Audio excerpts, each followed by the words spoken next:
حسین مجھ سے، میں حسین سے ہوں.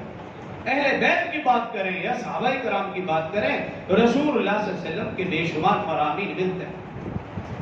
لیکن رسول اللہ صلی اللہ علیہ وسلم نے جو مثال دی کہ صحابہ اور اہل بیت ان دونوں کو ہم نے کیسے دیکھنا ہے، رسول اللہ صلی اللہ علیہ وسلم کے فرامین سے دیکھنا ہے. کیسے؟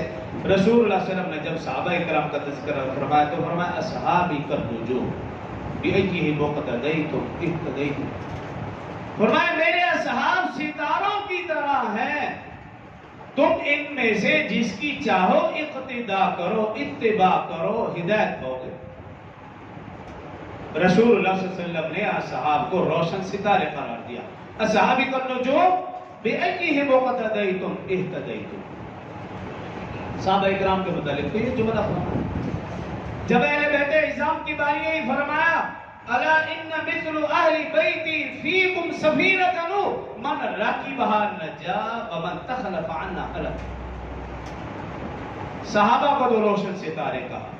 جب اہل بیت کی باری آئی تو کیا فرمایا الا ان مثل اہل بیتی فیکم سفینۃ. خبردار اگر ہو میرے اہل بیت کی مثال سفینہ نوح کی طرح. فرمایا اہل بیت کی مثال سفینہ نوح کی طرح ہے. جو اس کشتی میں سوار ہو گیا من رکبھا نجا، وہ تو نجات پا گیا، ومن تخلف عنہا ہلک، اور جو پیچھے رہ گیا وہ ہلاک ہو گیا. یہ رسول اللہ صلی اللہ علیہ وسلم نے صحابہ اور اہل بیت کی مثال سمجھانے کے لیے کہ صحابہ روشن ستارے اور اہل بیت سفینہ نوح. اب اس کو کیسے سمجھے؟ یوں سمجھیے کہ پرانے وقتوں میں جو طویل سفر کرنا ہوتا وہ دو طریقے تھے. یا تو اونٹوں پر سفر ہوتا، خشکی کا سفر اونٹوں پر، اور سمندری جو سفر ہوتا وہ بحری جہاز پر ہوتا. یہ دو ہی طریقے ہوتے. تو اب رسول اللہ صلی اللہ علیہ وسلم نے کیا فرمایا؟ صحابہ کو فرمایا روشن ستارے، اہل بیت کو فرمایا سفینہ نوح. سفر اونٹوں پر کیا جاتا یا بحری جہاز پر کیا جاتا، دونوں صورتوں میں رہنمائی کس سے لی جاتی تھی؟ ستاروں سے. رہنمائی ستاروں سے. ستاروں کے بغیر اگر کوئی سفر کرتا وہ بھٹک جاتا، وہ منزل مقصود تک پہنچ ہی نہیں سکتا تھا. تو اونٹ پر سفر ہو یا بحری جہاز پر سفر ہو، رہنمائی ستاروں سے لی جاتی، اس کے بغیر سفر کر ہی نہیں سکتے. اور فرمایا کہ اہل بیت کی مثال سفینہ نوح. اگر تم نے منزل مقصود تک پہنچنا ہے تو کشتی میں سوار ہونا پڑے گا. جب تک کشتی میں سوار نہیں ہوں گے، بحری جہاز میں نہیں بیٹھیں گے، آپ منزل مقصود تک پہنچ ہی نہیں سکتے.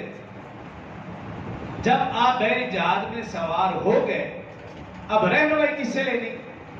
ستاروں سے. اب کہنا یہ چاہتے ہیں اہل بیت کی محبت تمہارے دل میں ہو، رہنمائی صحابہ سے لیں، آپ منزل مقصود جنت تک پہنچ جائیں گے.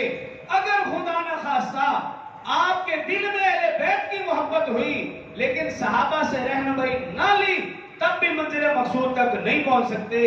اور اگر صحابہ سے رہنمائی لیتے رہے لیکن اہل بیت کی محبت دل میں نہ ہوئی، تب بھی منزل مقصود تک نہیں پہنچ سکتے. یہ رسول اللہ صلی اللہ علیہ وسلم سمجھانا چاہتے ہیں. تو میں نے شروع میں عرض کیا صحابہ کرام اور اہل بیت عظام یہ دونوں عظمت اور رفعت کے عظیم ادارے ہیں. ان دونوں پر ایمان لانا مسلمان کے لیے ضروری اور لازم ہے. یوں سمجھیے کہ ایک چہرے کا حسن دو آنکھیں، ایک جسم کا حسن دو بازو. اگر چہرے میں ایک آنکھ نہ ہو تو وہ چہرہ حسین نہیں ہو سکتا. اگر ایک جسم میں ایک بازو نہ ہو تو پھر وہ جسم بھی متناسب نہیں ہو سکتا. تو ایک چہرے کا حسن دو آنکھیں، ایک جسم کا حسن دو بازو. ایک درخت ہے، اس کی دو شاخیں اور ایک شاخ کے دو پھول. یوں سمجھو کہ یہ مثالیں ہیں صحابہ کرام اور اہل بیت عظام. تو صحابہ اور اہل بیت اعظام ان دونوں پر ایمان لائے بغیر میرا اور آپ کا ایمان کسی بھی طرح کامل نہیں ہو سکتا.